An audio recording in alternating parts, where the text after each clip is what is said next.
ஆயுர்வேதம் ஒரு பொக்கிஷம், நம் ஆயுள் நீட்டக்கும் அற்புதம். டாக்டர் ஸ்ரீவர்மாஸ். பெண்கள் மற்றும் குழந்தைகளுக்கு எதிரான குற்றங்களில் ஈடுபடுபவர்களுக்கு மரண தண்டனை வரை வழங்க புதிய குற்றவியல் சட்டத்தில் வழிவகை செய்யப்பட்டுள்ளதாக மத்திய உள்துறை இணையமைச்சர் பண்டி சஞ்சய் குமார் தெரிவித்தார். பெண்களுக்கு எதிரான பாலியல் ரீதியிலான துன்புறுத்தல்களுக்கு நீதி வழங்க என்ன மாதிரியான ஏற்பாடுகள் செய்யப்பட்டுள்ளது என்று நாடாளுமன்றத்தில் கேள்வி எழுப்பப்பட்டது.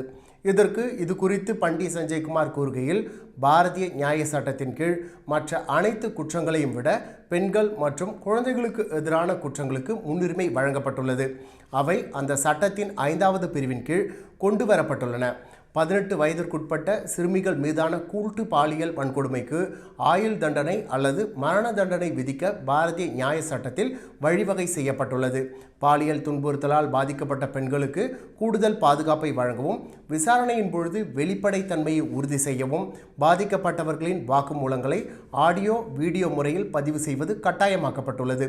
சில குறிப்பிட்ட குற்றங்களில் பாதிக்கப்பட்ட பெண்களின் வாக்குமூலத்தை முடிந்தவரை ஒரு பெண் நீதிபதியின் முன்பு பதிவு செய்ய வழிவகை செய்யப்பட்டுள்ளது. அப்படி இல்லை என்றால் ஒரு பெண் முன்னிலையில் ஆண் நீதிபதியின் முன்பு பாதிக்கப்பட்ட பெண்களின் வாக்குமூலங்கள் பதிவு செய்யப்பட வேண்டும்.